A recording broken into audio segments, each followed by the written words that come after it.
Bismillahirrahmanirrahim. Walibni warwil kudus al ilahul wahid. Demi nama Bapa, Putra dan Rohul Kudus ketiganya yang esa. Teman-teman, salam. Berjumpa kembali dengan saya di channel ini. Tuhan memberkati kita. Terima kasih selalu mendukung channel ini semakin berkembang dan kiranya mengedukasi kita.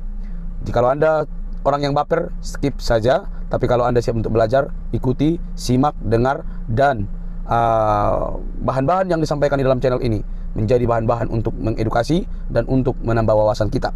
Teman-teman, apa yang terjadi baru-baru ini yang sangat begitu viral di dunia apologetik dan juga polemikus, aduh, itu menguras pikiran sebenarnya begitu ya.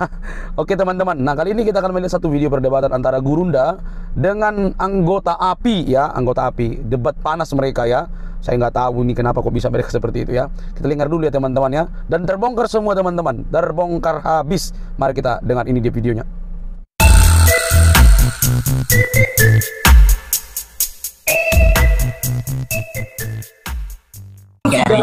Aku sudah sudah memikirkan aku mau mencalonkan diri sebagai pemimpin di TikTok ini, Bang. Apakah Abang siap menjadi rakyatku? Mantap. Aku setuju, Bang. Aku sangat mendukung itu, Bang. Demi toleransi kita, demi persatuan Indonesia, demi damailah Indonesia. Kami semua. Ternyata aku coba yang setuju aku jadi pemimpin di TikTok ini, coba komentar sama teman-teman. Yang di atas ada yang nggak sepakat nggak? Coba dijawab dulu. Setuju, sepakat. Setuju banget. Sekarang kita akan melihat reaksi Kipli yang penuh kebencian. Bahkan Kipli menyebutkan tidak peduli dengan HBB dan Gapai yang dianggap ibarat pahlawan kesiangan. Kipli marah karena mereka juga yang datang untuk menyergap Ratu Entok di rumahnya. Dia terus membela Ratu Entok yang jelas adalah penghujat. Coba mari kita simak bersama kebencian Kipli berikut ini. Senjatanya ini telat dan berasa aneh. Di kuping saya itu aneh. Kenapa aneh? Karena seibarat mereka ini memandang bahwa apologet Islam ini anak kecil. Kalau ribut, penghujat katanya jangan serahkan ke pihak berwajib, tapi serahkan kepada umat Islam. Biarkan umat Islam yang memberikan nasihat, pendalaman, memberikan materi, supaya kemudian tidak lagi menista atau menghujat. Begitu juga dari pihak Kristen, kalau ada yang menghujat, kembalikan ke Kristen untuk dibina dan kemudian diperbaiki lagi cara diskusinya. Ini yang saya lihat dari video tadi. Ini apa? Takut atau gimana? Mau mundur atau kayak mana ini? Kok jadi aneh gitu loh. Dan terlepas siapapun yang ada di situ, mau dari HBB, mau dari apa tadi, Gapai, saya tidak peduli kalian. Ya, saya tidak peduli kalian.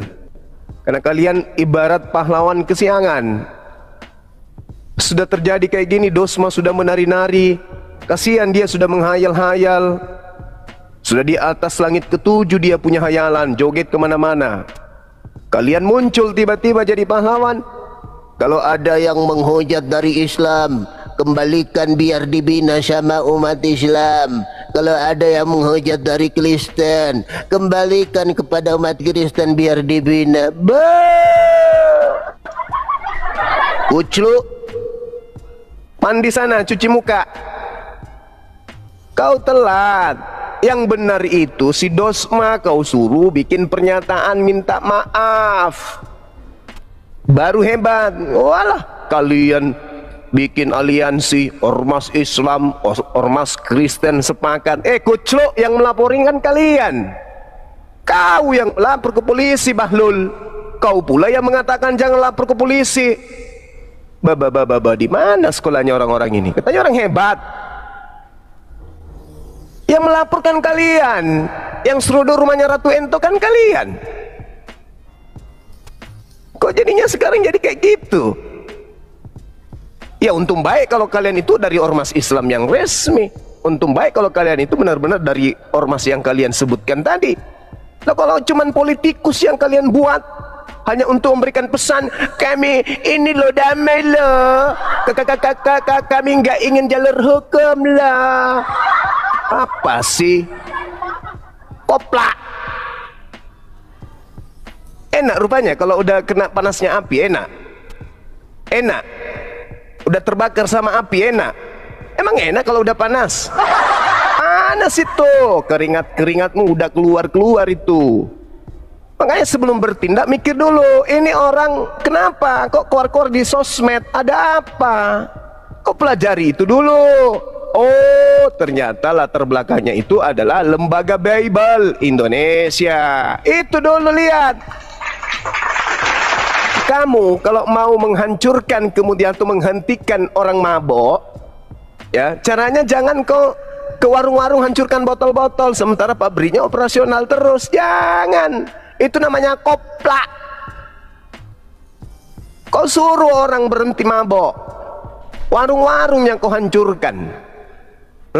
Bukan kayak gitu, pabriknya yang kau tutup, Subaidah. Pabrik yang kau tutup supaya tidak memproduksi lagi kata-kata Al-Quran di dalam Bible. Kalau mau menghentikan itu, Anda sudah mendengarnya, kemarahan Ketua API, yang berkata dengan penuh kebencian, enak udah terbakar dengan api, emang enak kalau sudah panas. Seperti kita ketahui Kipli tidak terima dengan terjemahan Alkitab yang menggunakan kata Allah. Kebenciannya tergambarkan ketika dia menggunakan ilustrasi pabrik dan orang di warung yang mabok. Saya ingin menanggapi hal ini. Mengenai pabrik, jika ilustrasi Lembaga Alkitab Indonesia disebutkan sebagai pabrik yang harus ditutup. Pertanyaannya, APII atau organisasi yang diketuai Kipli ini malah organisasi yang membuat rusuh saat ini. Lembaga Alkitab Indonesia telah ada dan juga telah memakai istilah Allah dalam Alkitab jauh sebelum APII muncul. Anehnya, organisasi Islam terbesar seperti NU dan Muhammadiyah tidak mempermasalahkan, muncul APII, kumpulan TikToker yang mengatasnamakan Islam, malah gaduh. Kemudian mengenai orang-orang mabok yang duduk di warung yang katanya jangan ke warung hancurkan botol-botol. Padahal selama ini Kipli dan gerombolannya yang terlihat seperti mabok agama. Kita tahu sendiri orang mabok jika sudah bicara, koar-koar tak beraturan, bahkan meskipun orang itu dalam keadaan mabok, orang mabok itu akan mencoba menjelaskan isi kepalanya dan sulit menerima orang lain yang berbeda pendapat dengannya. Lalu kemudian misionaris Kablama, ya, kau hentikan mereka. Pergi ke pelosok-pelosok, bawa Bible bahasa Arab, kumpulkan anak-anak Islam, kemudian suruh nyanyi-nyanyi Yesus. Itu yang kau hentikan, Plukat. Jangan kau bikin aliansi, kami dari ini meminta ideannya. Walah, kuclu. Jangan kau bikin perang kalau kau tidak lihat medannya. Jangan. Itu namanya pengecut. Sekali kau teriak, lanjutkan. Kecuali pelaku utama suruh maju si Dosma itu, bikin video minta maaf kepada Bang Suma, kepada Apologet Islam Indonesia, kepada umat Islam se-Indonesia. Baru kita menghitung. Apa pula yang orang kayak gitu kau suruh bicara kepada yang dari umat Islam yang menghujat, serahkan kepada ormas Islam untuk memperbaiki. Kepada penghujat Kristen, kembalikan kepada ormas Kristen untuk memperbaiki. Jangan saling lapor. Kau di sini lempar sendal jepit kau. Bahlulnya segunung talal. Kau sudah melakukan tindakan itu, ya sudahlah, hadapi dong.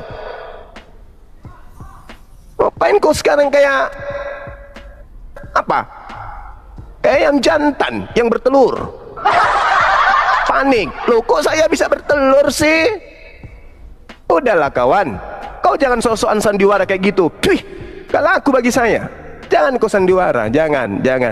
Yang benar sekarang, si Dosma yang melapor itu, kau suruh minta maaf. Maaf Bang Suma, sebenarnya yang harusnya ku lapor itu yang menginjak Bible. Ya menginjak Al-Quran Bang Suma, yang harusnya aku lapor. Nah itu baru jantan. Gimana mau jantan cara jalan juga kayak itu, kayak aduhai. Itu yang harus kau selesaikan. Sekarang nelpon sana, nelpon sini. Udahlah kau bikin pernyataan sikap lah depan umum aja aliansi. Kapret. Telepon sana, telepon sini. Dah, selesaikan tugasmu. Kau sudah melapor, selesaikan tugas kau itu. Kecuali nih, kau lihat nih, kau buka itu cakrawala berpikirmu tuh. Ya, kau lihat itu para penghujat Kristen tuh, yang menghujat Islam selalu tuh, yang mengatakan menyembah umat Islam menyembah batu. Siddiqi mengatakan bahwa Nabi Muhammad bla bla bla bla. Rudi Yohanes mengatakan umat Islam itu bla bla bla. Kau lihat sekarang dia saling serang itu. Kenapa itu? Masih mau kau datang besok? Kau sudah lihat itu, kalian lihat penghujat kalian itu sudah saling cakar-cakaran satu sama lain. Gara-gara kau itu Dosma. Belum lagi Pak Bom sekarang tuh tidurnya nggak nyenyak. Tiba-tiba aja dia Indonesia kali. Tiba-tiba aja dia bersaudara semua dengan umat Islam. Umat Islam itu adalah saudara kita. Umat Islam itu adalah satu tanah air dengan kita. Dulu, di mana kau semua? Sapam. Di mana kau? Kau bawa badimu 7 badi, 10 badi. Kita main dalam sarung. Sekarang aku ini juga adalah orang Sulawesi Selatan. Saya Danau Toraja. Kampret. Kampret, kau sudah tahu umat Islam itu tidak bisa melihat kekufuran, tidak bisa melihat kemungkaran umat Islam itu. Kalian mungkar di depan kami, menghina Rasulullah, menghina Allah, menghina Al-Quran, menghina kemudian akidah Islam. Sekarang giliran Dosma menjerat kalian, wah tiba-tiba kita bersaudara. Apa sih kau? Muncul lagi si Rudi, so akrab-akrab sama Dinda Nora. Ada lagi yang bikin politik. Dia pikir Bang Suma itu nggak paham politik praktisnya. Dia serang si Rudi, seakan-akan memberikan pesan, lihat lo, aku bela-belain kalian, jangan laporin aku ya. Lihat lo, aku hujat si Rudi. Hei, wih, yang kau lawan ini umat Islam, umat Rasulullah, yang setiap ada keputusan harus berdasarkan akal dan wahyu. Ya, harus kau paham itu. Harus kau paham itu. Jadi jangan hentikan itu yang bikin-bikin kayak gitu. Kami minta kepada bapak kalau ada jangan dipolisikan, jangan saling lapor, blak. Kau yang memulai, kablampets. Kami hanya mengikuti irama musik yang kalian bunyikan. Dan kamu jangan pikir kami takut, enggak. Kami enggak takut. Kita cinta negara ini negara hukum. Ya, jangan kau pancing-pancing, bos. Jangan kau pancing-pancing. Jangan kau pancing-pancing. Jadi dari semalam, udah 2 malam ku bilang, tampilkan si Dosma itu di depan umum, ya. Kemudian dia konferensi pers, sebagaimana dia pertama melaporkan saya. Sekarang kau undang semua yang pernah kau undang, kau viralkan. Bang Suma, aku minta maaf bang. Aku ini kan belum tahu kalau apologet itu kayak begini. Aku anak baru loh, maafin aku ya bang. Nah gitunya. Begitu. Saya memberikan ancaman di publik untuk menutup api. Maafkan ya, sekarang bulu pantatku hangus terbakar sama api bang. Maafin. Nah gitu. Jangan sesok jadi pahlawan kepada penghujat Islam. Biarkan nanti dari ormas Islam yang mengatasi, dari penghujat Kristen, biarkan nanti ormas Kristen. Bahlul, dari mana kalian ini muncul tiba-tiba jadi pahlawan kesiangan? Kalian yang melapor, sekarang kalian yang mewek. Nggak malu kalian? Hah? Nggak malu? Nggak malu kalian? Kalian yang melapor, kalian yang menangis. Hah? Nggak malu? Hei teman-teman gapai, kalian nggak malu? Nggak malu kalian gitu? Ada pernah kau diajarin gitu? Di agama kita ada diajarin kayak gitu. Bertindak, habis itu menjilat tindakannya sendiri. Meludah, habis itu meludah. menjilat ludahnya sendiri. Ada kok diajarin kayak gitu. Kalau dia oke lah, namanya dia bukan namanya juga non muslim. Tapi kalian, hoi, saudara-saudara yang mengaku dari gapai tadi ini, ada kau diajarin dalam Islam kayak begitu? Kau lempar batu, habis itu orangnya marah, kau sembunyi tangan, habis itu ngomong, teman-teman jangan lempari orang lah, nggak bagus kayak gitu. Di mana kau belajar semangat Islam, dari mana yang kau dapat itu? Hah? Kau belajar jadi pejuang di mana? Waduh, parah kalian ini. Mudah-mudahan saja itu bukan dari kita ya teman-teman. Kalaupun dari aliansi, mudah-mudahan bukan dari Islam, tapi hanya ya dari entah dari mana rimbanya kok tiba-tiba penampilannya kayak Wali Songo.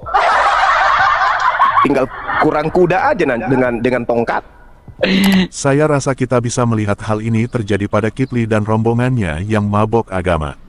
Mengenai tuduhannya kepada misionaris yang pergi ke pelosok-pelosok. Stop berpura-pura, kita tahu bahwa pendakwa yang pergi ke daerah kantong-kantong Kristen untuk mengislamkan mereka. Dia benci kepada apologet Kristen yang katanya menghujat, padahal Kipli sendiri adalah penghujat. Secara psikologi apa yang dilakukan Kipli ini adalah reaksi kebencian dari pelaporan yang dilakukan Dosma si Jabat terhadap gerombolan mereka. Stop merasa menjadi korban, Stop juga menyamakan gapai penampilannya seperti Wali Songo. Jangan bawa-bawa Wali Songo, sebab Kipli dan rombongannya lah yang malah mempermalukan wajah Islam itu sendiri. Jadi Diponegoro. Iya, kalau sudah ada tongkatnya dengan kudanya udah mirip jenderal siapa gitu ya? Jenderal Sudirman. Pangeran Diponegoro. Oh, Pangeran Diponegoro. Bukan Imam Bonjol. Bukan lah. Oh, bukan. Janganlah kayak gitu-gitu. Jangan kau publish. Ya, aduh, kayak mana berapa kali harus ku praktekkan ya? Kau aja si Dosmat, suruh duduk di tengah-tengah situ, kalian kumpul, suruh minta maaf, begitu bagusnya. Baru dibilang hebat. Ya kau bikin malu saya. Kau ngaku-ngaku lagi sebagai aliansi dari mana? Kau bikin malu saya sebagai umat Islam. Tidak ada di Islam kaidah-kaidah kayak gitu. Sekali lempar batu, lempar. Jangan kau mundur, pancuri. Kau bilang saja, kami dari ini meminta kepada Dosma untuk segera menampilkan wajah di depan umum karena sudah 2 pekan tidak muncul-muncul di permukaan. Entah apakah ikut di Singapura bersama dengan si Lina Wijaya atau kemana. Muncullah di situ. Saya lihat kemarin saksinya siapa, si Nyopi. Munculnya si Nyopi. Ada si Nyopi. Si Dosmanya kemana rupanya? Pelapor tak ada. Yang ada saksi. Jangan-jangan saling dorong. Hah? Jangan-jangan saling dorong. Kaulah yang datang. Loh, kan abang yang nelpon. Udahlah, ini aku transfer nanti beli kuaci 1 kilo. Iya kan ya? Benar kan? Jangan-jangan lo kok yang pelapornya kok nggak nongol. Aku nggak hadir ya mas. Aku ada seleksi. Mudah-mudahan saya lolos untuk mewakili Indonesia program kecantikan tahun depan. Kamu aja ya. Apa? Kau yang melapor, kau yang nggak nongol. Yang saksi pula yang datang. Saksi apaan kayak gitu? Alamak. Aduh. Dosma. Kau salah lawan, Dek. Salah lawan kau, Dek. Kau tampilkan lagi kemudian ada apa itu namanya ya? Martini ya? Martini namanya, Martini. Ustazah Martini, ya? Ustazah atau Martini apa? Ustadz itu yang semua agama sama. Hah? Apa? Harboko? Martono, Bang, Martono. Mobil hardtop. Siapanya? Ustazah Martini. Oh Markona. Teman bengkelan saya ya, itu Markona. Hah?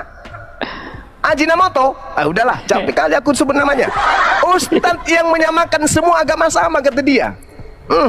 Ku pijak juga namanya, ku suruh walang sangit gigit bibirnya orang-orang kayak gini. Ustadz dari mana kredibelnya kok semua agama sama? Hei Bahlul, kalau semua agama sama, berarti semua Tuhan yang kita sembah itu sama kablama. Ustadz Indomie kau ini. Semua agama sama. Dasar kucluk. Gimana nih si Dosma kok kumpul orang-orang kayak gitu, Dosma. Entah apa-apa yang kau kumpulkan. Jadi saya kasih solusi ya. Kok coba lihat itu, Rudi Yohanes sudah perang, Pak Bom sudah mulai ketar-ketir, gak bisa lagi dia bernapas dengan tenang. Penghujat yang lain coba kau lihat. Jadi solusinya Dosma, karena kau yang mulai Om, kamu harus menghentikan ini. Kau harus menghentikan. Kau jangan berbuat habis itu kau lari, jangan kayak gitu. Ya, kau tampil di depan, kemudian kau saya lihat PT-PT-mu orang kirim ke saya, kau jago kali lah. Paling sakti kurasa kau. Senior kita kemudian Pak Alamsa juga kau sindir-sindir rupanya kau ya. Baru ku tahu juga. Hebat kali kau. Hebat kali kau rupanya. Super kali kau rupanya ya. Kau jadi pengacara, kau bela ini, kau bela itu yang ini ya, libatkan itu yang ini, yang bikin kesaksian palsu sampai anaknya orang mati. Dibilang Pilatus, aku tahu mereka ini menyerahkan kemudian karena dengki. Nah itu ini itulah, jangan sama kau pakai itulah. Ya, kesaksian palsu yang membuat dia mati sampai dia jadi korban. Masih bisanya itu kau tangani, kau cari tentara Romawi yang membunuhnya, kau selesaikannya itu, baru kau hebat. Nah, adakan sidang ulang, rekonstruksi, kemudian ternyata beliau itu karena kesaksian palsunya dia tersangka, dia menjadi korban. Udah panggil itu tentara-tentara Romawi, sidang ulang. Kenapanya kau melakukan ini? Baru kau hebat, kau umumkan itu, baru ku jempol kau. Jadi kesimpulannya ini sudah menjadi kisru dan menjadi konsumsi publik ya. Maka si Dosma yang harus bertanggung jawab untuk membuat teduh keadaan. Saya sudah sampaikan kepada teman-teman beberapa aliansi dari perkumpulan anak-anak muda Medan barusan tadi sore sampai malam. Tolong buatkan Bang Suma acara sebelum Ramadan di Medan, buat semeriah mungkin di alun-alun. Undang Bang Suma datang untuk tablik akbar apologet. Hadirkan semua umat Islam yang ada di Medan, bikin acara semeriah mungkin, apologet bertoleransi. Oke?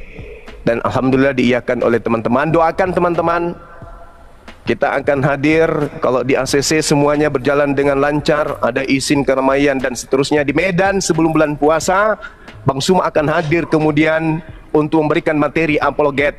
Materi apologet akan mengajarkan kepada generasi umat Islam untuk belajar tentang apologet dan mengerti arti sebuah toleransi. Agar tidak kebablasan toleransinya, maka kita akan kupas di sana. Kalau ada tokoh-tokoh dari saudara-saudara kita Kristen, undang. Kita berbicara sama-sama di atas panggung supaya umat Islam itu tahu. Ini loh batasan agama Islam, ini loh batasan agama Kristen yang harus Anda lakukan. Buat semeriah mungkin supaya kerukunan umat antar umat beragama di kota Medan dan sekitarnya itu bisa berjalan, ya, berjalan dengan baik, saling mencintai, saling menyayangi. Karena adanya kisru ini, kemudian adanya para apologet Kristen yang suka menghujat, menista, maka kami hadir. Jangan salahkan kami kemudian ketika kami melakukan perlawanan, karena kami tidak memiliki prinsip kasihi musuh. Enggak. Bagi kami musuh dalam bahasa Ibrani itu Satan. Satan itu musuh bagi kami. Dan kami tidak akan pernah berdamai dengan setan. Kami tidak pernah berdamai dengan musuh. Musuh-musuh. Tapi sampai hari ini kami belum punya musuh di negara ini. Saudara Kristen adalah saudara kami. Musuh kami, kalaupun ada, hanya segelintir orang yang menghina Rasulullah, yang menghujat Rasulullah, yang menghina Allah. Itu aja musuh kami. Selain daripada itu, Kristen yang masih damai-damai dengan kita, itu adalah saudara-saudara kami yang wajib kami hidup berdamai dengan mereka. Itu yang perlu dipahami. Jadi sekali lagi saya umumkan di sini, sudah sampaikan kepada teman-teman beberapa aliansi, tolong supaya tidak berkepanjangan, mari sebelum bulan suci Ramadan kita adakan tablik toleransi apologet Islam Indonesia di kota Medan. Tepuk tangan yang setuju. Takbir. Allahu Akbar. Ya, nanti hadirkan Dosma di situ biar tak ajarin. Gini lu, toleransi itu kayak begini. Batasan-batasan toleransi itu kayak begini deh. Kirain apa? Bunda mau ngajarin dia joget-joget depan Ka'bah. Oh, kalau saya sih sejojo gua ajarin enggak kalau itu. Gua ajarin jurus patah-patah, jurus kodok memakan naga. Dia kan itu jago kalau banget, saya. Gurunda. Dia kan jago banget, Gurunda. Dia jago banget joget-joget depan lambang Ka'bah, di depan gambar Ka'bah kan. Kalau itu saya serahkan kepada pakarnya, nanti dia tanggapi. kalau itu ininya apa bagian-bagiannya sudah kita bagi-bagi. Ini bagiannya ini bagiannya. Ada yang bahas tentang kakinya, ada yang sepatunya, ada yang mulai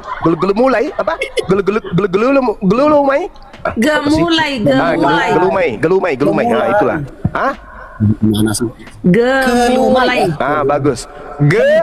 Mulai. Oke, diperlancar. Gelumai. Oke, bagus. Dah. Saya kira begitu sementara. Saya serahkan kepada sahabat-sahabat yang lain yang pada intinya video tadi itu menggelikan saya, ya. Video tadi itu menggelikan saya. Silakan saya kembalikan ke moderator. Sebentar Bang Zuma, boleh kita kasih kabar bagus dulu? Boleh dicek di WA Bang Zuma, sudah saya kirimkan. Biar Oke, Bang Zuma siap, yang menyampaikan. Bang Zuma banyak sekali viti-viti loh. Ustadz Zuma dikabarkan katanya lari dari peredaran, udah kabur katanya takut. Itu orang sudah, itu yang orang buat begituan, manjat pohon jatuh, kebentur kepalanya baru gitu. Masya Allah. Nah, ini hasil buah pekerjaan Dosma ini. Alhamdulillahirrabbilalamin. Masya Allah. Ya, terima kasih. Terima kasih saudaraku Dosma. Berkat Anda berkat Anda akan menghasilkan buah yang Anda tanam sendiri. Ya, oke, Dinda, saya udah baca, makasih. Bagi orang Kristen kita perlu ingat ini.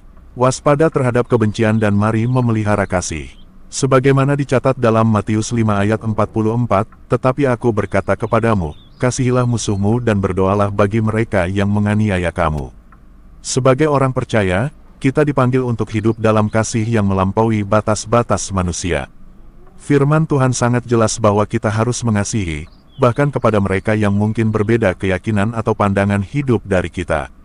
Di dunia yang penuh dengan perbedaan agama, budaya, dan pandangan, kita sebagai umat Kristen dipanggil untuk menjadi terang yang menunjukkan kasih Allah yang tak bersyarat.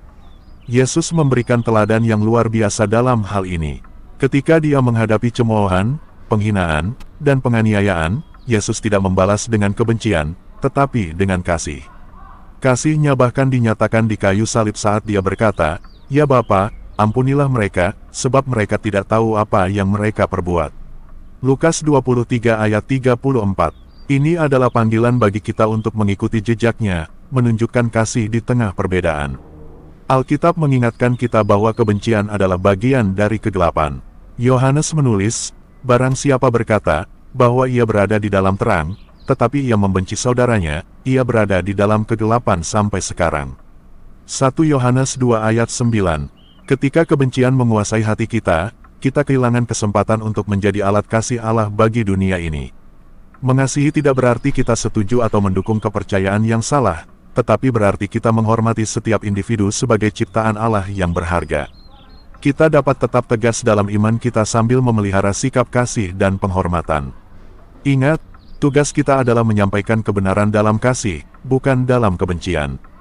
Marilah kita memeriksa hati kita. Adakah rasa benci atau dendam terhadap orang-orang yang berbeda agama atau keyakinan? Mari serahkan semuanya kepada Tuhan, biarkan Dia menyucikan hati kita, dan berikan kita kasih yang sejati untuk sesama. Baik teman-teman yang dikasih oleh Tuhan, kita sudah mendengarkan dari awal hingga akhir ya. Apa respon teman-teman terkait video? Ya, itu namanya Tuan Logika ya, yang baru-baru ini viral oleh karena dia menjadi saksi untuk Rifa dan lain sebagainya ya. Dan dia itu mengaku dari golongan api, dan dia bisa menerangkan dengan terang benderang apa yang dilakukan oleh api apologetik Islam Indonesia ya, kalau nggak salah. Nah, dia bisa membongkar, dan apa tugas tanggung jawab mereka bisa dia bongkar semua. Nah, dia ribut dengan Zuma teman-teman yang menjadi gurunda ya kan. Ribut mereka oleh karena ketidaksetujuan Tuan Logika tentang cara Zuma menyamakan segala sesuatu gitu loh ya. Dan bisa kita dengar tadi antara soal baptis dengan wudu atau dengan membasuh begitu ya. Kita tidak perlu sampai kepada terminologi yang lebih dalam soal baptis dan juga wudu yang dilakukan setiap hari oleh saudara-saudara kita muslim. Tapi jujur bahwa itu berbeda. Kalaupun kita mau masuk dalam ruang ranah debat antara lintas agama, maka hal-hal itu tidak diperbolehkan sebenarnya. Kita tidak mengkompromikan sesuatu hal untuk menjadi sama, walaupun itu dalam dunia debat. Kalau mau jujur, seseorang yang berakademik, dia tidak mengkompromikan pembahasan hanya untuk melawan debatnya, teman-teman. Nah, itu yang nggak dipahami oleh Ustadz Juma secara khusus. Jadi Tuan Logika ini tidak setuju dengan itu. Akhirnya mereka saling panas. Sampailah ke masalah API dan juga ke masalah personal begitu ya. Masalah API bagaimana dia bisa membongkar apa yang dilakukan oleh API, bagaimana gerakan mereka, siapa aja yang bisa masuk dan apa yang harus dilakukan. Jadi Tuan Logika membongkar itu semua dan ya ini menjadi sebuah pembelajaran bagi orang Kristen. Ternyata seperti itulah API, teman-teman ya. Ya itu memang urusan mereka, tapi kalau didengar-dengar agak lucu begitu ya. Nah, selanjutnya teman-teman, kalau kita mendengar dengan baik ya, Juma ini memang terlalu mudah menyamakan segala sesuatu ya, antara kata Allah dan teos dan lain sebagainya begitu ya. Ya kalau kita merujuk kepada satu terminologi, bisa sama bisa enggak gitu loh. Bisa sama katanya tapi berbeda pribadinya gitu loh. Konsep itu bisa sama tapi tidak bisa disamakan semua. Beda tadi dengan baptis dengan wudu yang dilakukan oleh teman-teman kita muslim, itu beda dengan baptis.